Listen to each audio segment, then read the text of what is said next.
Thank you, Madam Speaker.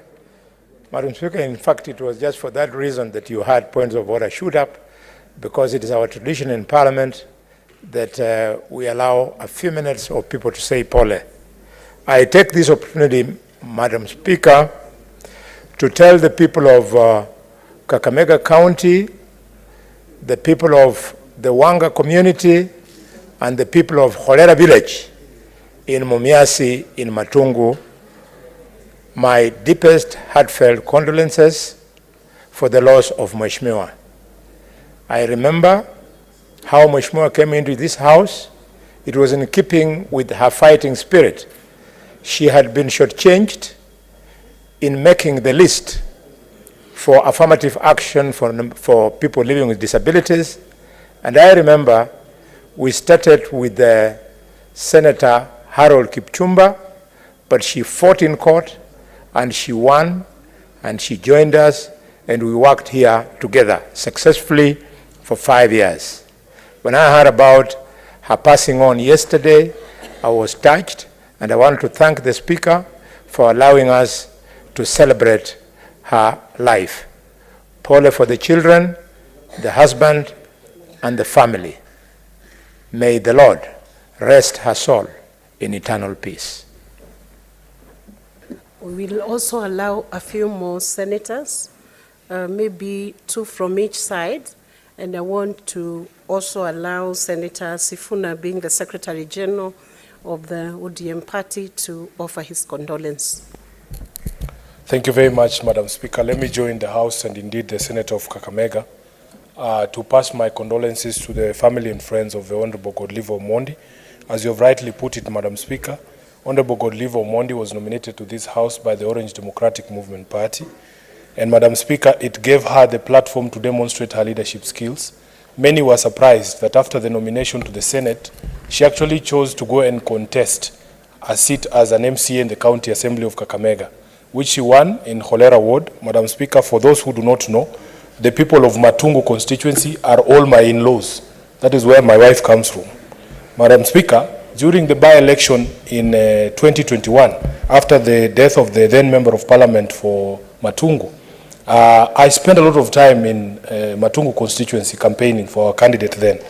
Madam Speaker, you can imagine that Godiva Omondi, being an elected Member of Parliament on ANC, decided that she was going to support the ODM candidate in that by-election, much to her detriment. In fact, it put her in very serious crosshairs with her own party, ANC. But I remember she took me to every single village within Holera ward, Madam Speaker, and campaigned with me and with the candidate for ODM, and the results were there for everyone to see. She then, Madam Speaker, ended up again as nominated MCA in the County Assembly of Kakamega, which she served until her untimely demise. I considered the Honorable Godiva a personal friend, because I have worked with her. I have seen her passion in representation of the persons living with disabilities and in her representation of the people of Holera Ward. So on my behalf and on behalf of the party that I serve as SG, I want to take this opportunity to send my sincere, heartfelt condolences to the people of Kakamega in general, and those of Holera Ward in particular, and the larger Matungu fraternity, and also say that may the Lord rest her soul in eternal peace. I thank you, Madam Speaker. Senator Danson Mungatana. Madam Speaker, I also want to join Honorable Boni Khalwale, Senator for Kakamega, in also registering my condolences for our departed colleague. Madam Speaker, from the description, this is a member who, despite her disability, she was able to win her own seat, which again goes to prove that disability is not an inability. Madam Speaker, I also want to send my condolences to the family and the members, friends who knew her. We wish her well in her journey to the next world. Madam Speaker, may I also take this opportunity to also send my condolences to an icon of Mombasa politics, the Honorable late Mohamed Jahazi, who also left us and was buried on Sunday. Madam Speaker, for those who know Mombasa politics and those of us who grew up there, we remember this mzee as a very active politician. We also want to say pole to his family and friends, and may God rest his soul in eternal peace. I thank you, Madam Speaker. And Senator Catherine Uyeka Moma. Thank you, Madam Speaker, for this opportunity to eulogize a hero in this country. Madam Speaker, allow me to send condolences to the family of Godiva. I knew Godiva when I was at the CIC as a commissioner for the Commission for the Implementation of the Constitution, and we had a workshop at the Lillian Towers when she raised the issue of being on the party list ahead of the senator who had been nominated. And I remember telling her, I went to her and I told her, you must go to court and fight this, because the party list requirement is that the person ahead, they cannot nominate a person below you and leave you. And she asked me, are you sure they will do anything about it? And I said, please go to court. And she went to court, and she actually won the case. And she was nominated to this house. Madam Speaker, when she went on to run in Horera and won, I was so impressed, because, as you know, the politics of this country, it is violent, it is too competitive, but Godiva was able to go and compete and do well. As Senator Sifuna puts it, we campaigned with her in Matungu and she was fearless. Madam Speaker, all I'm saying is that she is a great example that disability is not inability, and I hope that in memory of Godiva, we will have more persons with disability, particularly women with disability, coming out to participate in the political arena and represent the way she did. Thank you, Madam Speaker. Senator Esther Anyeno Kenyuru. Thank you, Madam Speaker. I also wish to join Senator Boni in sending my deepest condolences to the family, friends, people of Kakamega for the loss of Honorable Godiva. I might not know very much about her, but from the descriptions given, she's a good example of someone who's used the affirmative position constructively to impact society. And you see, she even went ahead after getting the affirmative position to be elected, being in Senate, being as member of County Assembly, and now nominated. I think we have a taste of all those ends. I'm inspired by how, despite being able differently, she was able to go beyond what ordinary people think, that once you're nominated, there's least contribution for you to make other than be a flower girl. May her soul rest in eternal peace. Thank you, Madam Speaker. Yes, Senator Osotsi. Madam Speaker, let me also join my colleagues to send my sincere condolences to the family, friends, relatives, and the people of Kakamega County for the loss of Honorable Godiva Omondi. Godiva was a personal friend and a political associate. Madam Speaker, when I was the Secretary General of ANC, I was very, very active in poaching members from other parties. And one of the people I poached from ODM then was Honorable Godiva Omondi, who was a senator. And Godiva came to me and said that I do not want to be a member of parliament or a senator, I want to be an MCA. And Madam Speaker, at that point in our party, we had a controversy on how to choose one aspirant, one candidate among several aspirants who are fighting each other. There were around 15 of them, led by former MP Honorable Murunga. So I tried to convince her to contest for Matungu parliamentary seat, and she said, no, I want to be an MCA.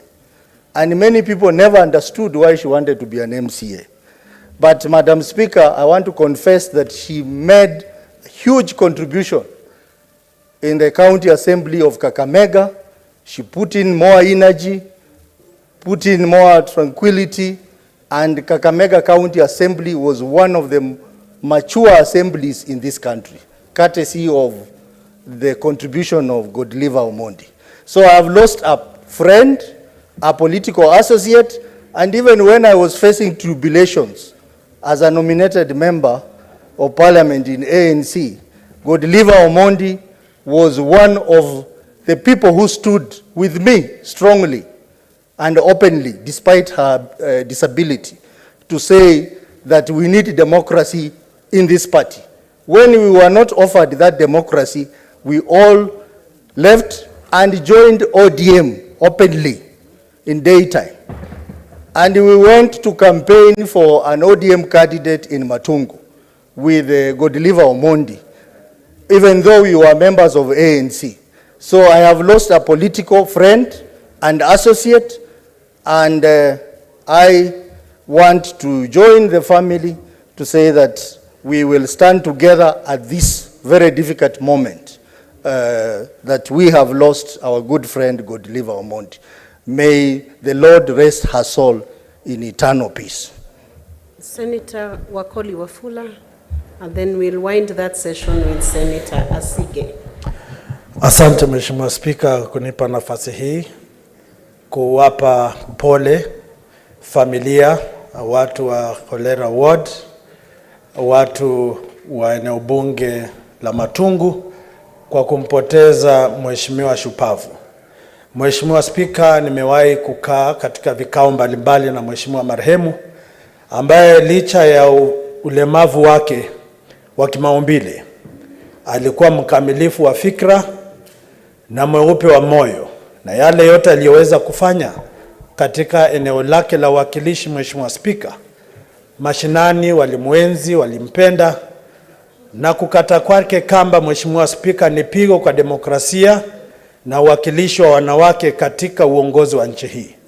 Kando na viongozi wanawake ambao hawajibiki kimaadili na tabia zao, Mheshimiwa Godiva alikuwa na familia, aliwapenda wanawe, alipenda mmewe, alipenda kanisa, na yeye ni kielelezo cha wanawake ambao wamedhihirisha kwamba ukimpa mwanamke nafasi, familia itakuwa imara, mwelekeo utapeanwa na matokeo yataonekana. Kule anakokwenda mkononi mwa Maulana, amwambie mwana wa Mungu Yesu kwamba sisi tulio hai tutaendelea na msalaba huu wa shida na mahangaiko duniani, lakini tunaamini lisilowezekana na binadamu kwa Mungu linawezekana. Godiva, safiri salama, tutakutana baadaye. Asante Mheshimiwa Spika. Senator Asige. Thank you very much, Speaker. I wish to also send my condolences to the friends and family and loved ones of Honorable Godiva Omondi, disabled County Assembly member, and we have a lot in common, Madam Speaker. Of course, as the only female with a disability in this House, I followed in her footsteps, and in fact, Madam Speaker, I stood on the shoulders of giants like herself who went before me and paved the way for women like myself to be able to be given a fighting chance to represent their people in the best way possible. Madam Speaker, Honorable Omondi isn't just somebody who paved the way and helped to pioneer the space of disability inclusion in Parliament and in the political space, but she also fought hard as a woman in general. As you all know, and as everyone in this House has seen for their own, especially during last week's impeachment motion, women go through a lot in politics. And it is tenfold, dare I say, when you are a female with a disability in politics. But Honorable Omondi took on the challenge with a lot of grace, a lot of strength, and poise. in all of the positions that she was able to hold until her demise recently.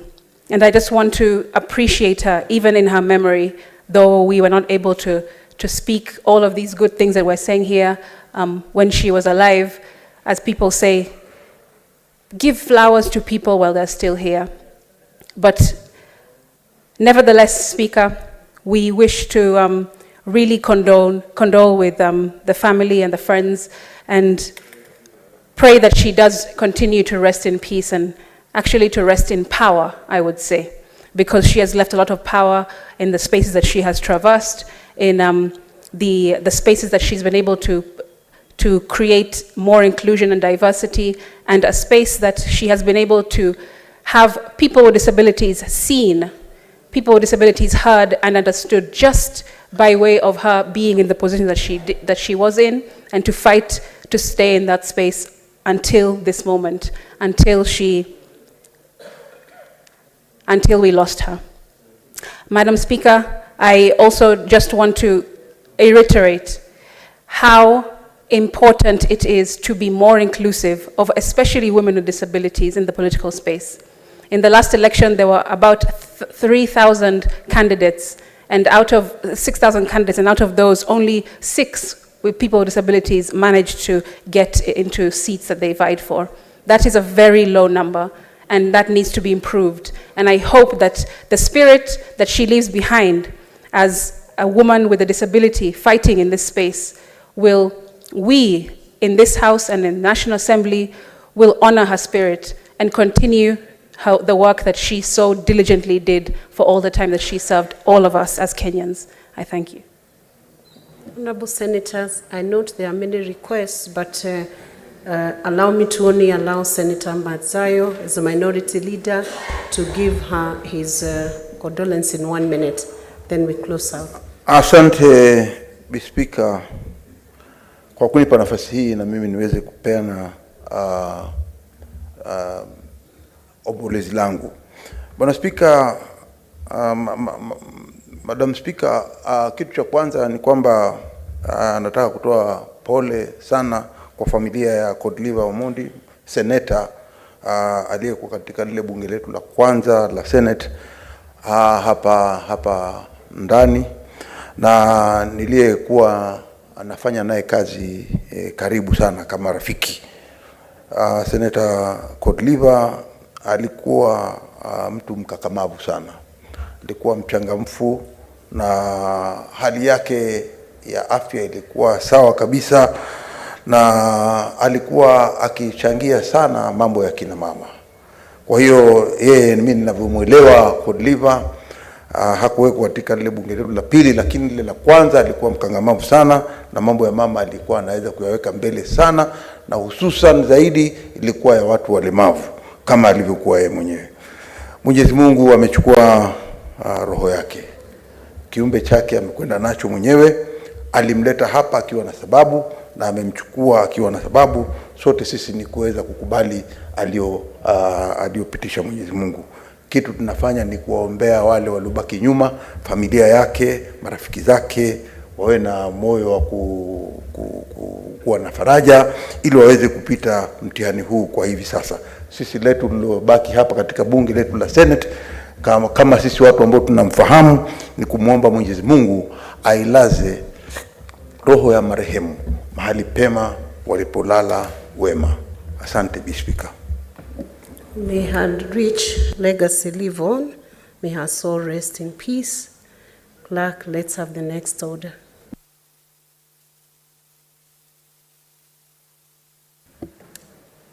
Order number 3, messages.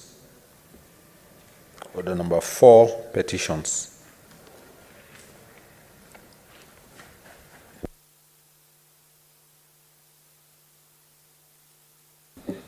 Now call upon the Chairperson, Standing Committee on Land, Environment and Natural Resources, to present the report. Senator Matthew, is it Senator Matthew? Where is the deputy?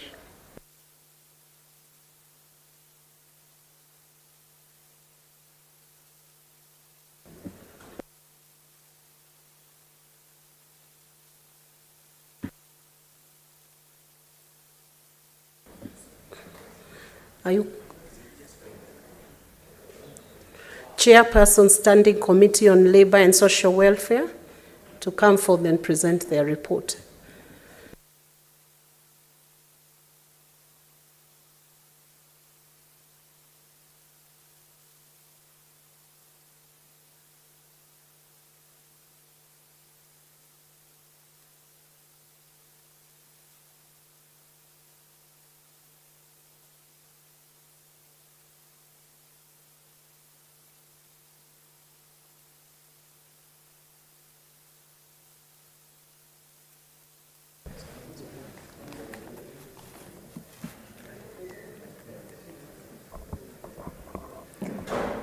Madam Speaker, I beg to lay the following petition report on the table of the Senate today, 14th November 2023. Report on the Standing Committee on Labor and Social Welfare on petition to the Senate by Mr.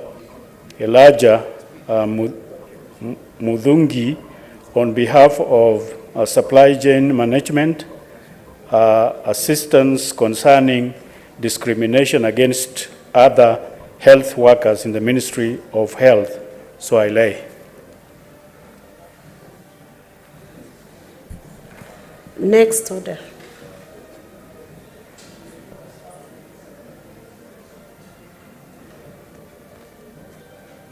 Senator Murgo, you can speak into that report. Okay. Madam Speaker, the petition concerning alleged discrimination against other health workers in the Ministry of Health was tabled in Senate on 20th July 2023. 43 supply chain management assistants from Kitui County countersigned the petition on behalf of other supply chain management assistants from the 47 counties, with the lead petition being Mr. Elijah Mudhungi. The petitioners were concerned that the SCMA deployed across all the county governments, including health facilities where they offer essential services such as receiving, storing, issuing pharmaceutical and non-pharmaceutical items, among other duties, being on call all weekends and holidays, and during emergencies are not considered for allowances, despite the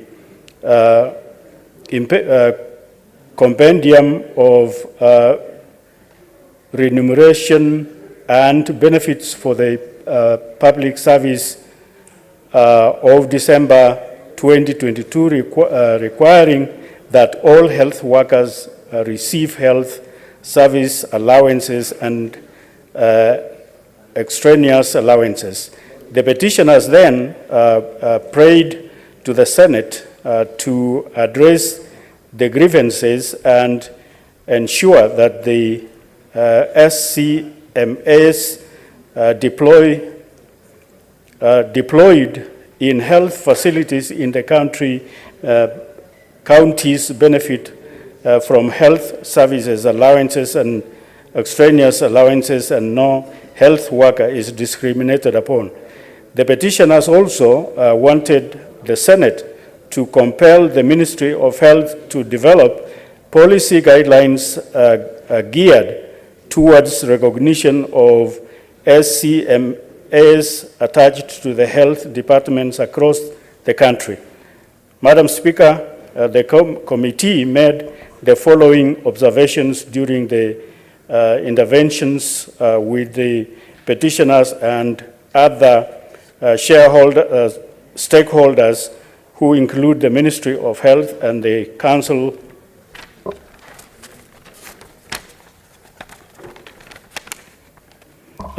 of Governors, Kenya Institute of supplies management, salaries and Remuneration Commission and the Union of Kenya Civil Servants.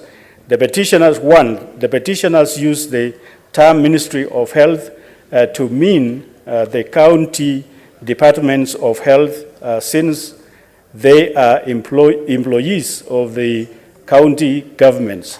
2, the Kenya Health Policy 2014-2030, by extension the Health Act on Act 2017, do not classify SCMAs serving in hospital and health facilities as healthcare workers. Currently, they are not workers per health professions standards as prescribed in the WHO guidelines on health professionals.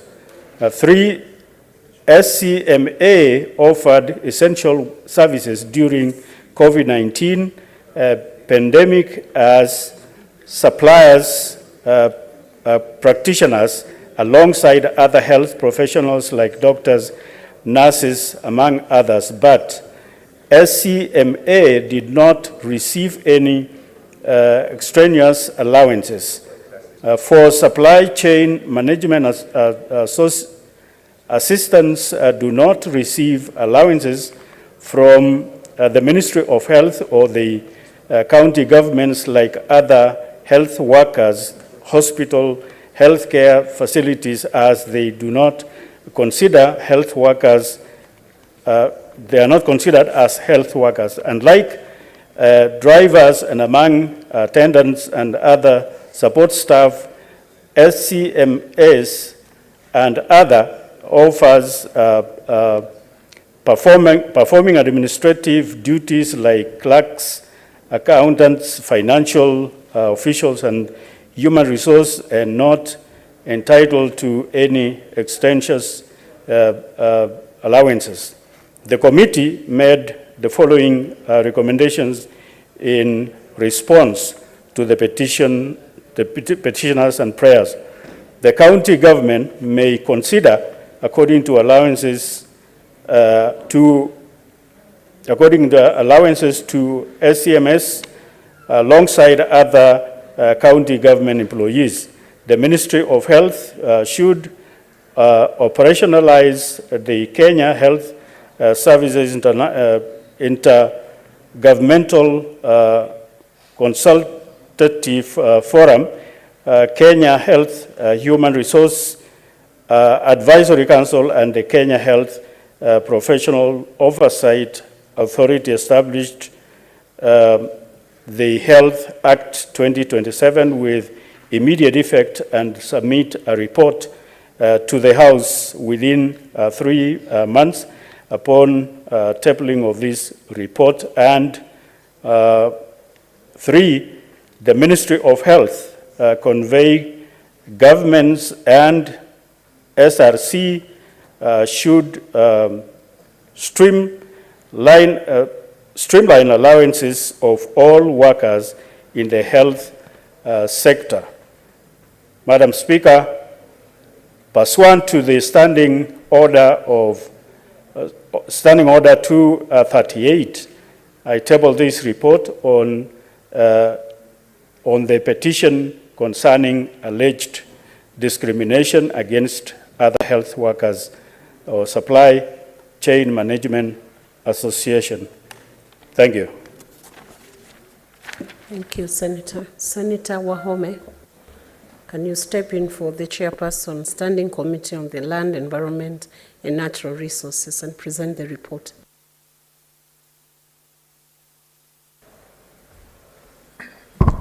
Thank you very much, Madam Speaker. Madam Speaker, I beg to lay the following petition on reports tabled the Senate today on the 14th of November 2023. The report of the Standing Committee on Land, Environment and Natural Resources on the petition to the Senate by the residents of Shoka, Mihango in Nairobi County regarding illegal demolition at Mihango, Jiro, Shoka.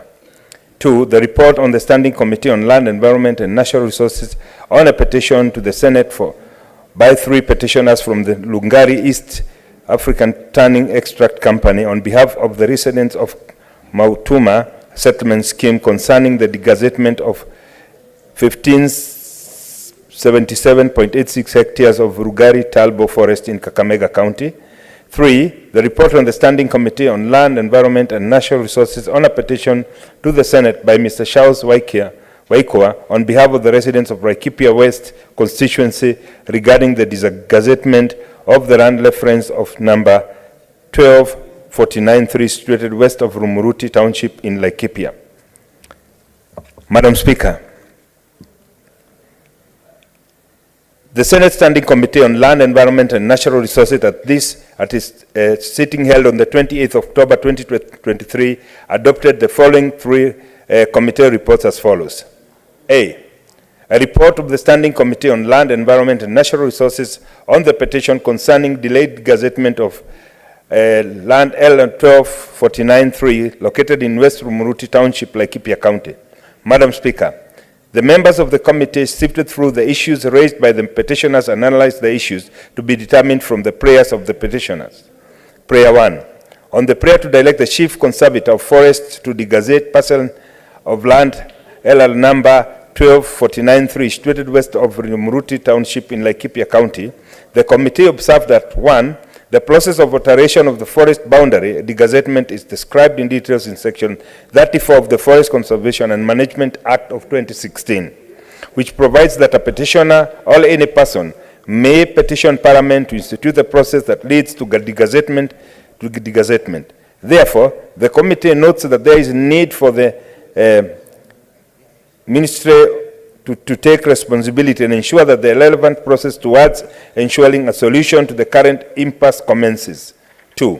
In accordance with Section 34 of the Forest, petition may be petitioned to the Parliament for the boundary variation of or revocation of the public forest. However, no evidence was submitted indicating that this process was initiated. Further, an environmental impact assessment report and evidence of the public participation was not submitted before the committee. The land in Laliake remains ungazetted as forest land. Therefore, the process to ensure that its gazettement should be fastened together with the gazettement of parcel number 12493. Player 2. Recommend that the relevant agency of the national and county governments urgently move to put in place the infrastructure, roads, bridges, drainage, works, electricity, water, schools and dispensary, administrative office, police post and other amenities in the area. And the committee urges the county government of Laikipia to provide services equally to all residents of Laikipia County as per Article 43 of the County Government of Kenya 2010. Prayer 3. Recommends that the county government of Laikipia includes the firm in preparation of the county integrated and annual development plans and in allocating budgets for the construction, grading, maintenance, infrastructure projects, and other amenities thereof.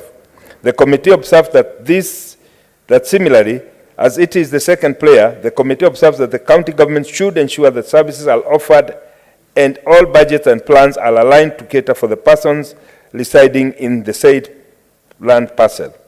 Committee's recommendation. Madam Speaker, from the foregoing, the committee recommends that, in accordance with Section 36 of the Forest Management Act, the KFS should immediately initiate and commence the process of degazettement of the land parcel Rumuruti, parcel number 12493, being an extension of 149 hectares from Rumuruti Forest. Gazettement of Ladike Forest block number 2467/1 that is set to now benefit the Kenya Forest Services with 127.3 hectares, being an addition to the Ladike Forest.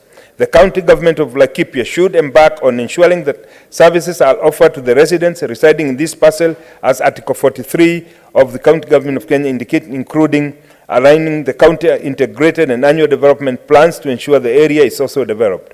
The committee recommends that the report on the progress be tabled before the committee within 3 months of tabling this report. B. The report on the Standing Committee on Land, Environment, Natural Resources on the petition concerning illegal demolition of Mihango Jiro Shoka. Madam Speaker, the members of the committee sifted through the issues raised by the petitioner and as the issues to be determined from the prayers of the petition. Prayer 1, that this petition be dealt with immediately in view of the urgency of this matter and the seriousness of the issues raised. The committee observed that the subject matter of the petition pertained to matters that were actively in court. As such, in accordance with the Standing Order 103-2, the petition was deemed sub judice. Consequently, the committee resolved to suspend its deliberation on the petition. Prayer 2, that the National Land Commission be compelled to issue Shoka resident with the deeds. In accordance with the Supreme Court Advisory Opinion Reference Number 2 of 2014, the responsibility to issue title deeds lies with the relevant State Department responsible for its distribution of titles and not the National Land Commission. Further, there would be a need to ascertain whether these houses were constructed along the wayleaves. Prayer 3, that the Speaker of the House and or the relevant committee of the House invoke their mandate and duty to summon the Cabinet Secretary for Energy and Petroleum.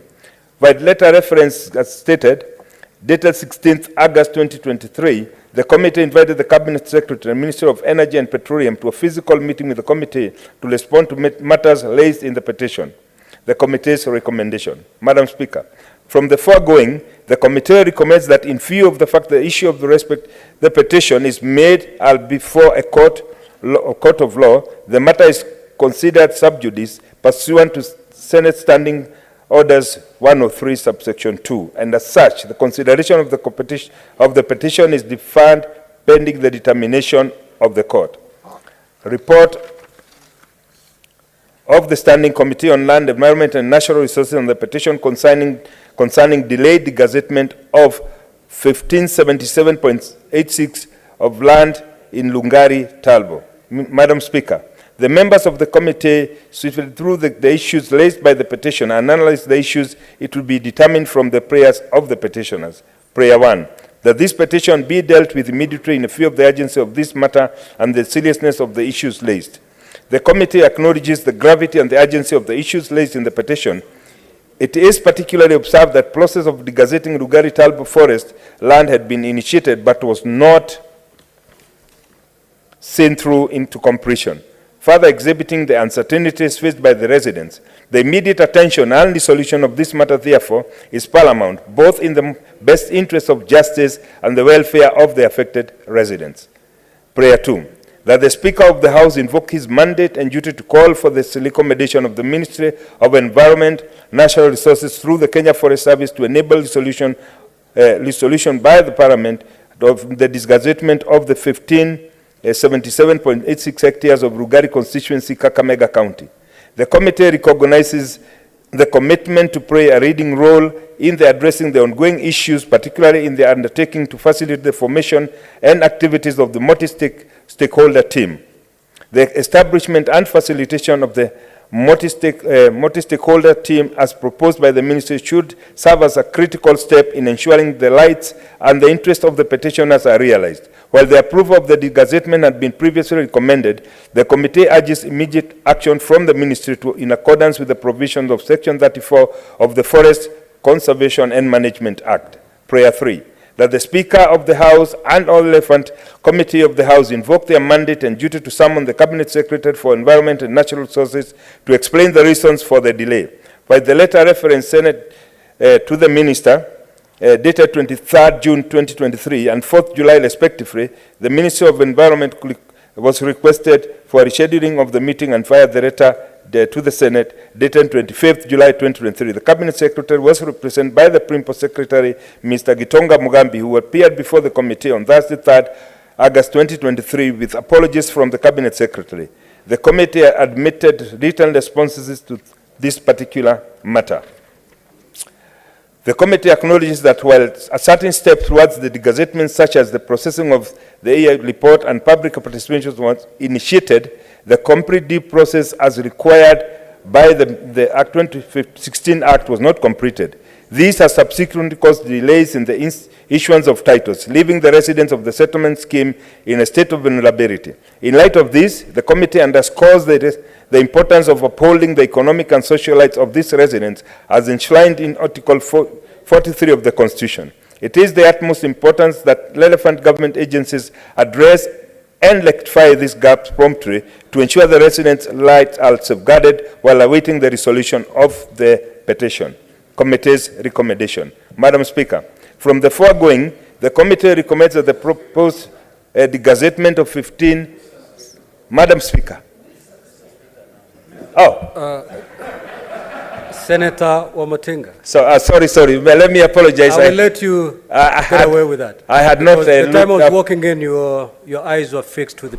Oh, sorry, Mr. Speaker. Proceed. Mr. Speaker, the foregoing, the committee recommends that the proposed degazettement of 1557.36 hectares of Talbot Forest Reserve comprising the Matuma Settlement Scheme in Lugari, Kakamega County be processed in accordance with Section 34 of the Forest Conservation Management Act.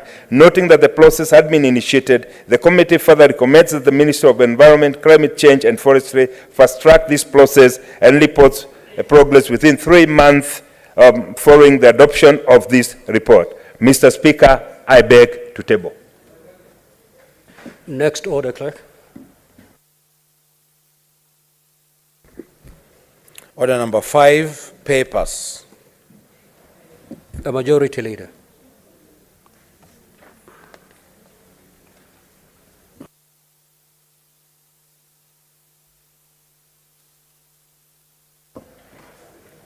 Thank you, Mr. Speaker. Mr. Speaker, sir, I beg to lay the following papers on the table of the Senate today, the 14th of November, 2023. 1, Mr. Speaker, the 10th State of the Nation address by His Excellency, the President, delivered at a joint sitting of Parliament on Thursday, 9th November 2023. 2, the 10th Annual Report 2022-2023 on the measures taken and the progress achieved in the realization of national values and principles of governance. And 3, the Annual Report to Parliament on the state of the national security, November 2023. 4, the 2023 budget review and outlook paper for the financial year 2024-2025 and the attendant medium-term budget. 5, report of the Auditor General on the financial statements of the Inganga Level 4 Hospital, County Government of Kitui for the year ended 30th of June 2022. 5, report of the Auditor General on the financial statements of the Kaui Level 4 Hospital, County Government of Kitui for the year ended 30th of June 2022. And 7, report of the Auditor General on the financial statements of Migwani Level 4 Hospital in the County Government of Kitui for the year ended 30th of June 2022. And 8, report of the Auditor General on the financial statements of Lumumba Sub-County Hospital, County Government of Kisumu for the year ended 30th of June 2023. And 9, report of the Auditor General on the financial statements of the Kisumu County Referral and Teaching Hospital, County Government of Kisumu for the year ended 30th of June 2022. 10, report of the Auditor General on the financial statements of Kericho County Referral Hospital, County Government of Kericho for the year ended 30th of June 2022. 11, report of the Auditor General on the financial statements of Londiani Sub-County Level 4 Hospital, County Government of Kericho for the year ended 30th of June 2022. And 12, report of the Auditor General on the financial statements of the Kwale Sub-County Level 4 Hospital in the County Government of Kwale for the year ended 30th of June 2022. And 13, report of the Auditor General on the financial statements of the Lungalunga Sub-County Hospital, County Government of Kwale for the year ended 30th of June 2022. And finally, but not least, Mr. Speaker, the report of the Auditor General on the financial statements of Msambweni County Referral Hospital, County Government of Kwale for the year ended 30th of June 2022. And Mr. Speaker, sir, I do lay the papers. Next order, clerk.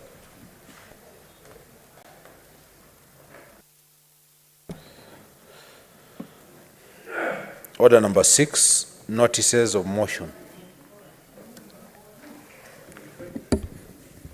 The Majority Leader. Thank you, Mr. Speaker, again for the opportunity to give notice of the following motion. Being, Mr. Speaker, debate on the President's address to Parliament.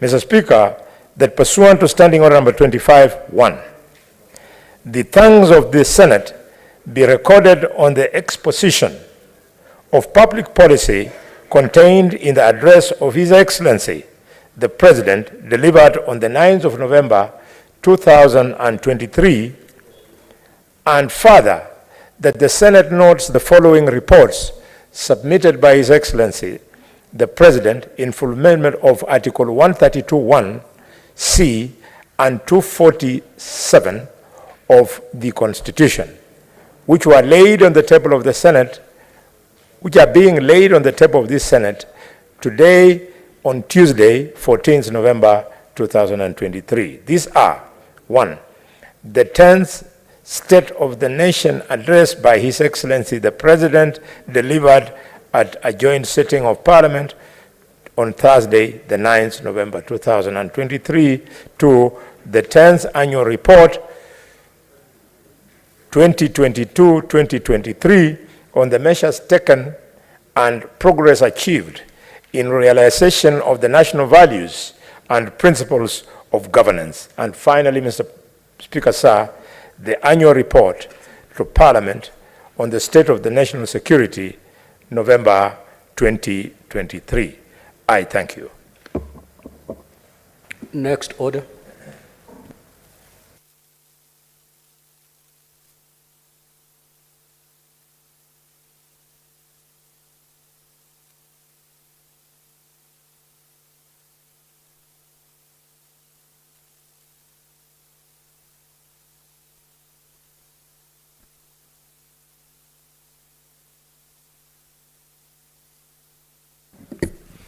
Now, statements pursuant to Standing Order 52-1. Call the order, clerk, please. Order number 7, questions and statements. Statement pursuant to Standing Order 52-1. Senator Hamida Kibwana, she has requested that the same be deferred, so it is so deferred. Statement pursuant to Standing Order 53-1. Senator S.C. Okenyuri.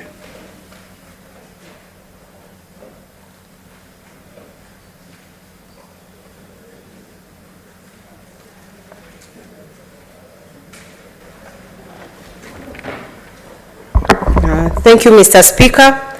Request for a statement on theft and snatching of mobile phones and other electronic gadgets from unsuspecting Kenyans. Mr. Speaker, sir, I rise pursuant to Standing Order 53-1 to seek a statement from the Standing Committee on National Security, Defense and Foreign Relations regarding the theft and snatching of mobile phones and other electronic gadgets from Kenyans, with indications that these stolen items are being sold in neighboring countries. In the statement, the committee should, 1, provide a report on the trend in street muggings and home burglaries from 2020 to date, specifically focusing on incidents involving the snatching of mobile phones and theft of household electronics.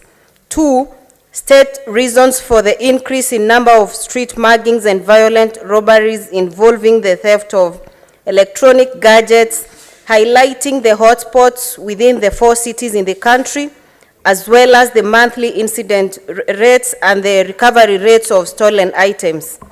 3, investigate and report on the economic impact of this criminal activity, identifying the primary markets for the stolen items both within our borders and internationally, detailing the networks and syndicates involved in this illicit trade.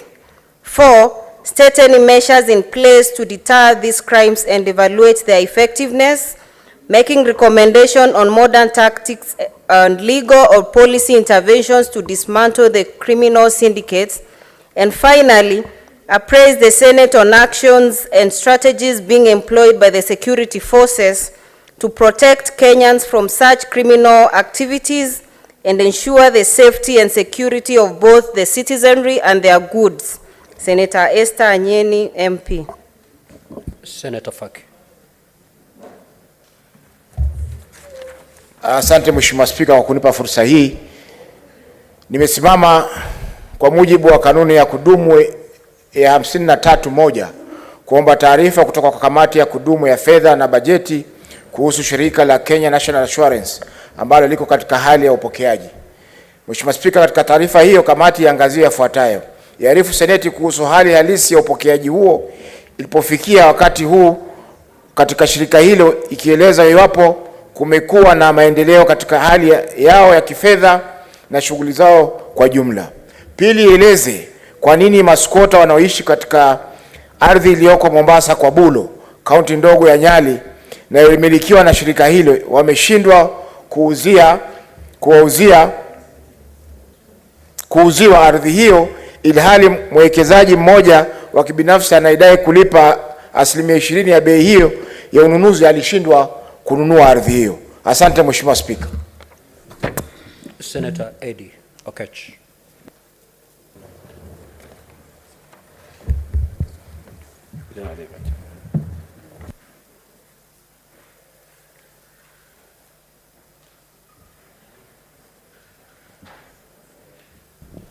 Thank you, Mr. Speaker.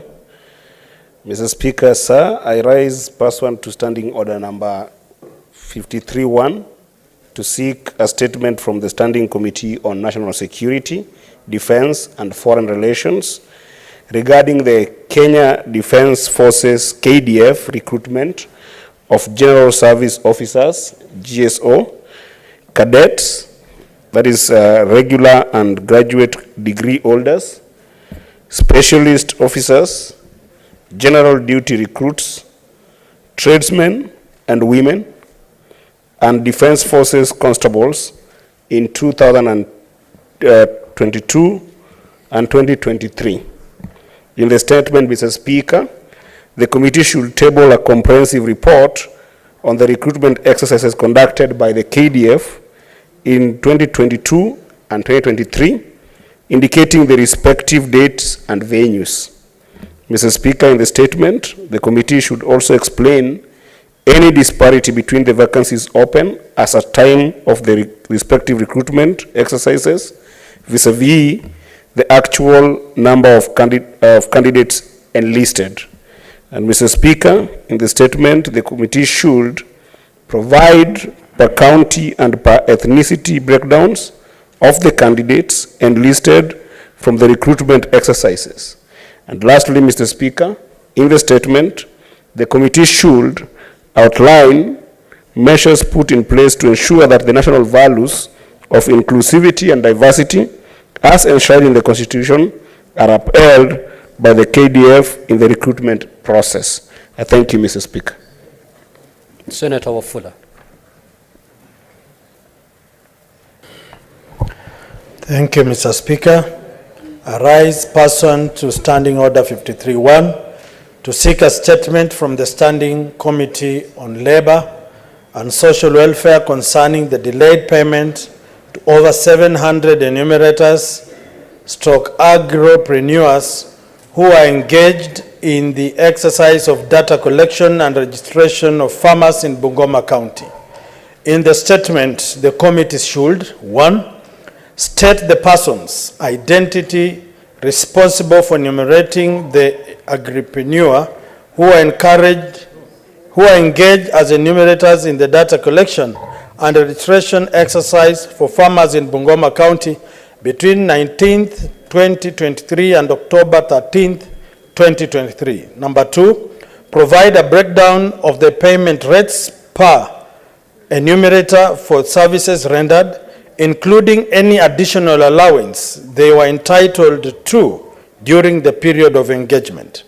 3, explain whether the funds earmarked for the exercise were released by the Treasury and any reasons for the delay in payment to the entrepreneurs or enumerators, clearly stating when they should expect to be paid and outlining any plans in place to prevent such delays in future. Mr. Speaker, sir, I rise pursuant to Standing Order 53-1 to seek a statement from the Standing Committee on Labor and Social Welfare on policies governing appointment of persons in acting capacity in the public service sector. In the statement, the committee should, 1, elucidate the specific conditions that allow for the termination of an acting appointment before a permanent appointment is done. 2, state the duration of serving in an acting capacity and outline the circumstances that will warrant an extension of the acting appointment.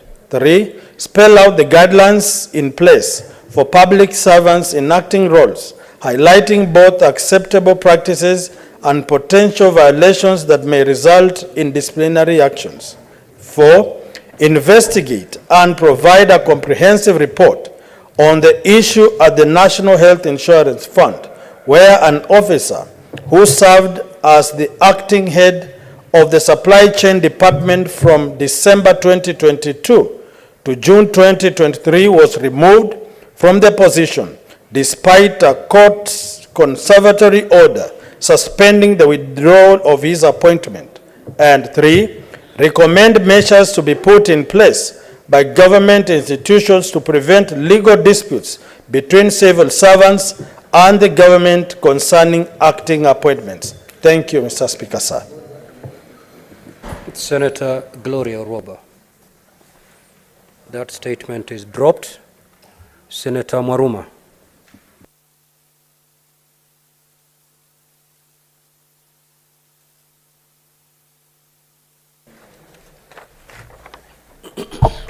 Thank you, Mr. Speaker. I have 4 statements. Allow me to go through all of them.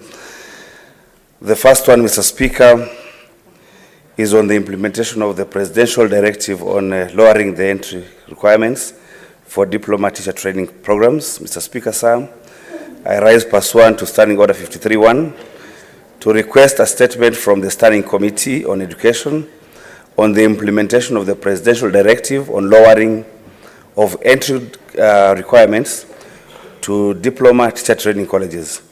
In the statement, the committee should, 1, confirm whether the Ministry of Education has implemented the presidential directive on lowering of entry requirements to diploma teacher training programs to a mini grade of C plain and C+ in the 2 teaching subjects.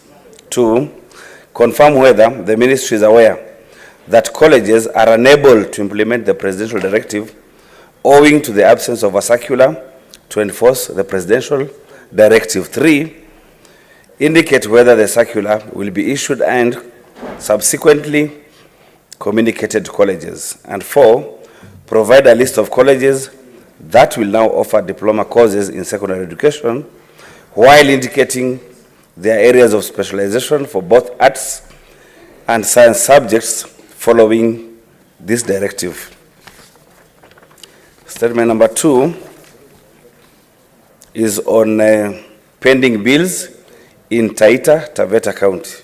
Mr. Speaker, sir, I rise pursuant to Standing Order 53-1 to seek a statement from the Standing Committee on Finance and Budget on the status of pending bills in Taita Taveta County. In the statement, the committee should, 1, provide a list of all suppliers, the cost of goods supplied and services rendered, amounts paid, and outstanding payments from financial year 2017-2018 to date, stating reasons for the non-payment of any outstanding bill.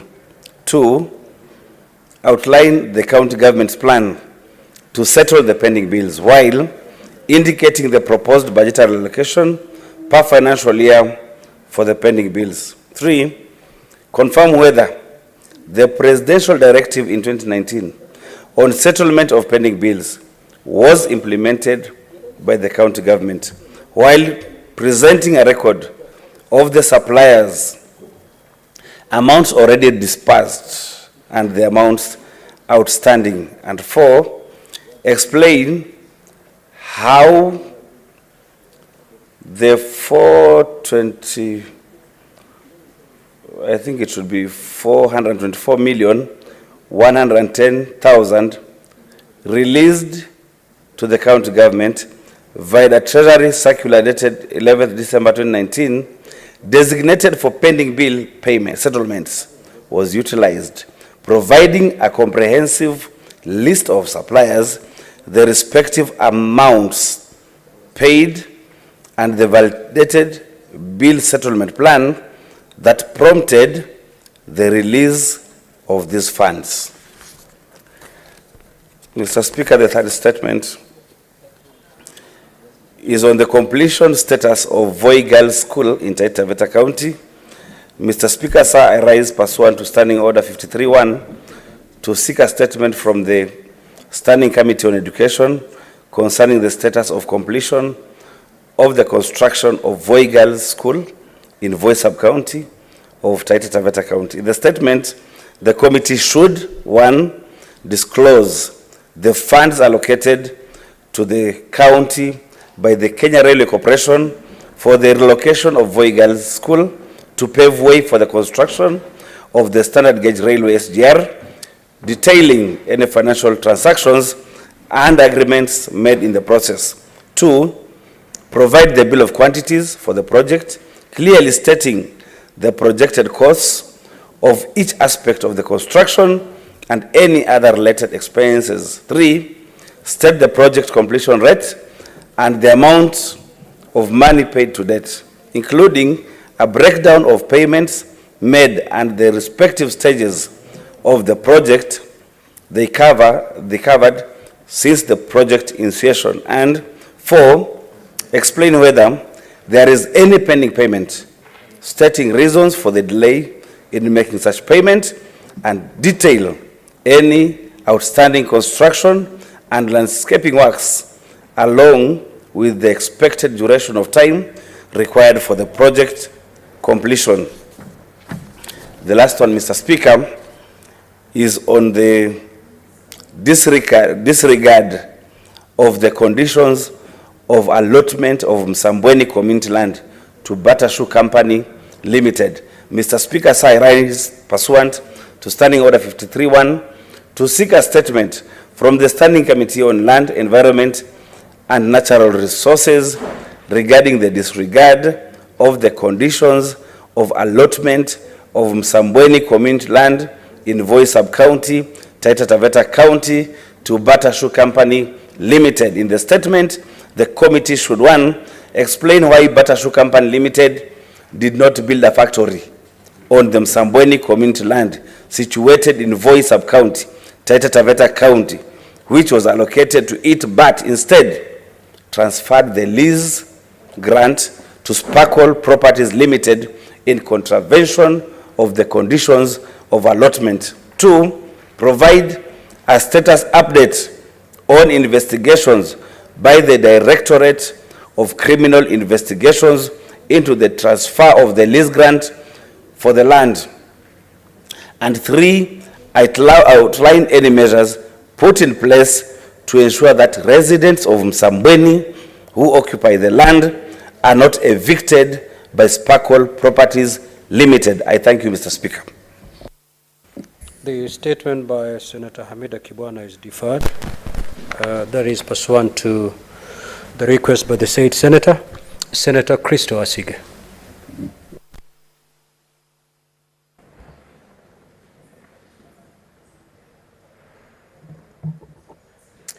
Thank you, Speaker. I rise pursuant to Standing Order 53-1 to seek a statement from the Standing Committee on Education regarding the prevalence of corporal punishment in our education institutions. In this statement, the committee should explain the justification for the continued use of corporal punishment, though it contradicts the principles outlined in the Constitution of Kenya. specifically provisions of Article 29 of our Constitution, as well as Section 4P of the Basic Education Act, number 14 of 2013. Outline the mechanisms in place for students to report incidences of corporal punishment within education institutions without fear of retaliation or reprisal, and state the safeguards in place to protect witnesses in such cases. Elaborate on the reasons behind the lack of a public decisive action or stance against corporal punishment by the ministry, even though there has been a recent surge in cases that resemble torture, resulting in tragic deaths. These fatalities include young children, including Mike Wanjala, Kevin Kiptanui, Ebi Samuels, and alarmingly, reports suggesting that the actual number of student deaths could be much, much higher, with at least 20 reported only in the last few years. And explain the absence of punitive measures taken against individuals responsible for these corporal punishments, and investigate the factors contributing to this gross lack of accountability. I thank you. Senator Mohammed Chute. You have 5 requests to make. Yes. Take them in that breath. Thank you, Honorable Speaker. I'll go through it very fast. The first one is on the status of court construction projects in Kenya. Mr. Speaker, sir, I rise pursuant to Standing Order 53-1 to seek a statement from the Standing Committee on Justice, Legal Affairs, and Human Rights regarding the status of court construction projects in Kenya. In the statement, the committee should, 1, provide an update on the status of court construction projects across the country, particularly in Marsabit County, highlighting the projects that have stalled or delayed and the reason behind these delays. 2, inform the Senate of the process used in tendering for the projects, providing details of the bids received, the contractors who were awarded, and the bid amounts. 3, provide a breakdown of the budget allocation and expenditure for the projects in the last 5 years, stating any financial, administrative, or logistical challenges that may have been encountered in the execution of the projects. And finally, number 4, Mr. Speaker, explain any disparities between the contractual and actual commencement and completion dates of the project, outlining plans by the government to expedite the completion of the project to ensure efficient and timely dispensation of justice. Number 2, Mr. Speaker, I rise pursuant to Standing Order 53-1 to seek a statement from Standing Committee on Roads, Transportation and Housing on the financial status of the Kenya Railways Corporation. In the statement, the committee should, 1, provide a detailed report on the current financial status of Kenya Railways Corporation, including its revenue, expenses, and any outstanding debts or financial challenges it may be facing. Number 2, clarify whether the government has provided any financial support or bailouts to the institution in recent years, and if so, provide information on the amount, terms, and conditions of such support. Number 3, confirm if investigations or audits into the financial affairs of the institution has been conducted, stating the key findings and recommendations of such investigations. And finally, 4, provide details on the institution's revenue diversification strategies and efforts to address its financial challenges, indicating plans in place to ensure its long-term financial sustainability. 3, Mr. Speaker, sir, I rise pursuant to Standing Order 53-1 to seek a statement from the Standing Committee on Trade, Industrialization and Tourism on the financial status of Kenya International Convention Center, KICC.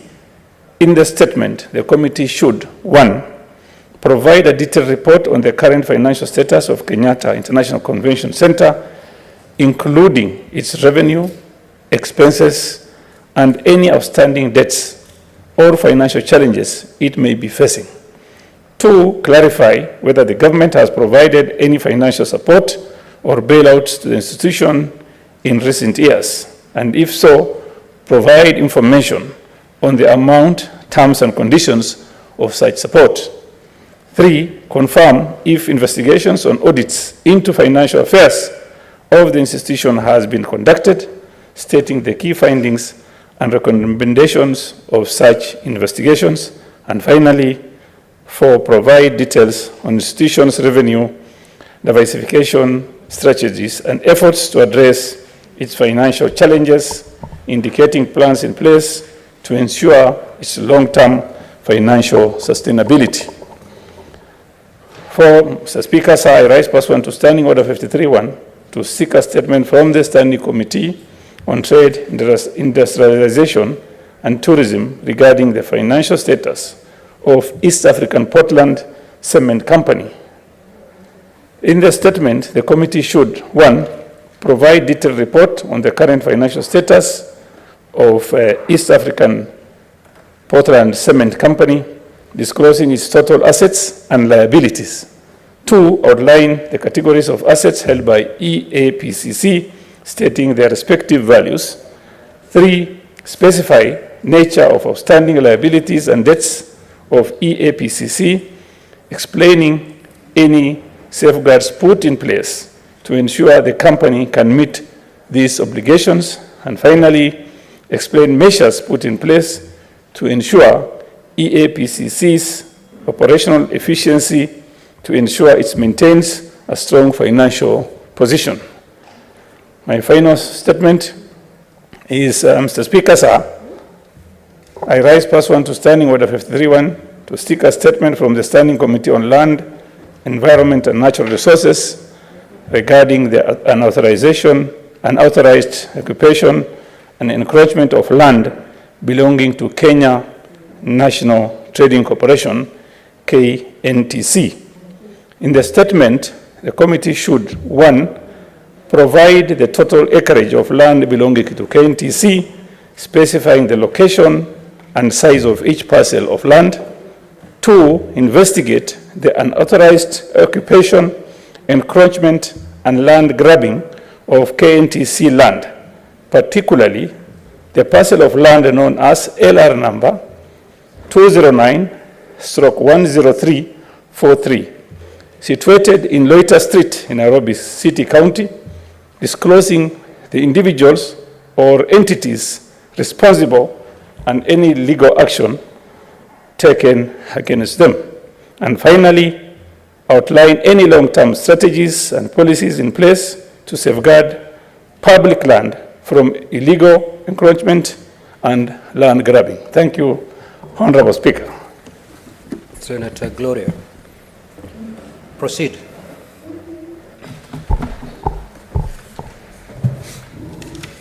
Thank you, Mr. Speaker. I have 2 statements. Mr. Speaker, I rise pursuant to Standing Order 53.1 to seek a statement from the Standing Committee on Health regarding the mysterious disappearance of one twin at Kayole 2 Level 4 Sub-County Hospital. In the statement, the committee should explain the apparent discrepancy in the incident that happened on 18th October 2023 in Kayole 2 Level 4 Sub-County Hospital in Nairobi, where a mother's ultrasound report had indicated the expectations of twins, while the hospital staff reported the presence of only one child after birth. 2, outline the hospital's standard procedures and verification protocols in place for confirming the identity of newborns and ensuring accurate matching with their biological parents. 3, provide an overview of the communication protocols in place to inform parents about their number and health status of their newborns detailing how this information is conveyed to prevent misunderstanding or misinformation. And finally, 4, state measures implemented by Kayole 2 Level 4 Sub-County Hospital to provide ongoing support and assistance to the affected family during the course of investigation, including any necessary counseling or emotional support services needed. Mr. Speaker, on my second statement, I rise pursuant to Standing Order 53-1 to seek a statement from the Standing Committee on Education regarding the decongestion of schools. In the statement, the committee should, 1, furnish the Senate with a comprehensive report detailing the composition... Senator Gloria, the second statement, has Yes. it been approved for tabling? Yes. All right, proceed. I can. Proceed. Proceed. In the statement, the committee should, 1, furnish the Senate with a comprehensive report detailing the composition of all public schools in Nairobi, with specific focus on the number of students per class in each school, the student-to-teacher ratio, the availability of desks and other amenities, and the transportation methods employed by students as they commute to school. 2, provide specific timelines within which the Ministry of Education allocates resources to schools that have high student enrollment with a view to ensuring a conducive learning environment to address factors like teacher-to-student ratios, classroom space, and the provision of adequate educational material. 3, state any plans by the ministry to address the insistent infrastructure and capacity challenges faced by schools in Dagoretti North and South, Mathare and Starehe constituencies, considering the current levels of congestion in primary schools such as Kawangware, Ndurarwa, North High Ridge, Kiboro, and Mathare. And finally, 4, outline any measures the ministry is undertaking to engage local communities, including parents and school boards, to gather insights into the challenges faced by schools and to foster collaborative solutions for the long-term improvement of the education system. Thank you.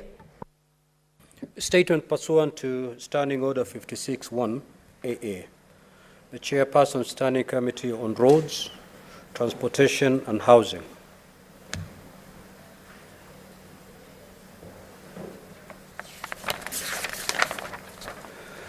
Next order.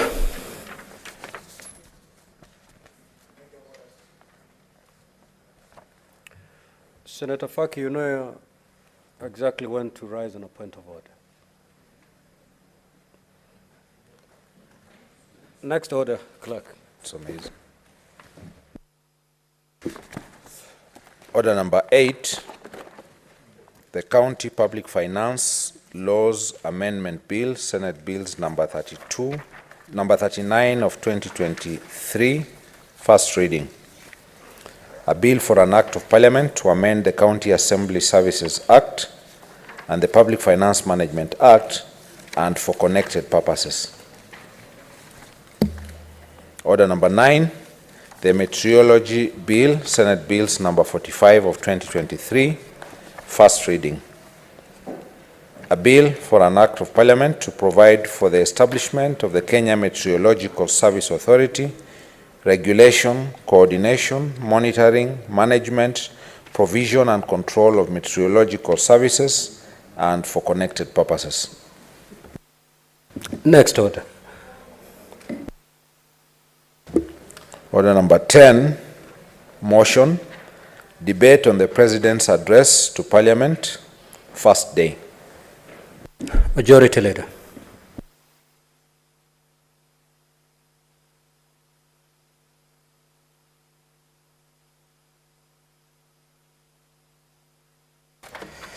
Thank you, Mr. Speaker, sir. Mr. Speaker, sir, it's an honor and privilege for me to move the 10th address of the President to the joint sitting of the two houses, in line with Article 132(1)(c) of the Constitution of Kenya. Mr. Speaker, I wish to thank members of this House and members of the National Assembly for turning out almost to full House in their numbers to listen to the President. Mr. Speaker, I wish to request this House that spirit should be, if possible, or as much as possible, be kept in ensuring that we debate on this speech. Mr. Speaker, because the speech of the President was both audio, video, and also in draft form, and all members followed it, I don't want to make the mistake of taking a lot of time in moving this motion, walking through the same speech, which members are familiar with. But just allow me to make a few points of highlights. The first one, Mr. Speaker, being the fact that the country was impressed with the President's commitment to the need for us to transform this country in keeping with our bottom-up economic plan. Mr. Speaker. Senator Boni. Yes. You need first start with the motion. Oh, I needed to move the motion. Mr. Speaker, sir, I am extremely sorry. And if you allow me, Clerk, I would like to read the motion before I move it.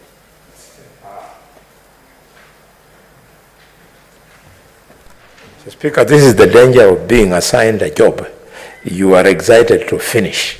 But if it was me coming in my seat, I would have started by what I did. So, Mr. Speaker, sir, I move the motion. Mr. Speaker, sir, I move the motion, which is debate on the President's address to Parliament on the first day, being today. That pursuant to Standing Order number 25-1, the thanks of this Senate be recorded for the exposition of public policy contained in the address of His Excellency the President, delivered on Thursday, the 9th November 2023, and further that the Senate notes the following report submitted by His Excellency the President in fulfillment of Articles 132(1)(c) and Article 247 of the Constitution of Kenya, laid on the table of the Senate today on Tuesday, 14th November 2023. This report, Mr. Speaker, included the 10th State of the Nation address by His Excellency the President, delivered at a joint sitting of Parliament on Thursday, 9th November. And 2, the 10th Annual Report 2022-2023 on the measures taken and progress achieved in realization of the national values and principles of governance. And 3, the Annual Report to Parliament on the state of the nation, the national security, November 2023. Mr. Speaker, with the advice of the clerk, because we want to allow as many people as possible to contribute, allow me not to be repetitive. What I had said in the 3 minutes earlier to apply during record of Hansard, copy and paste, so that I can move to the next point. My next point, Mr. Speaker, I wanted to congratulate the President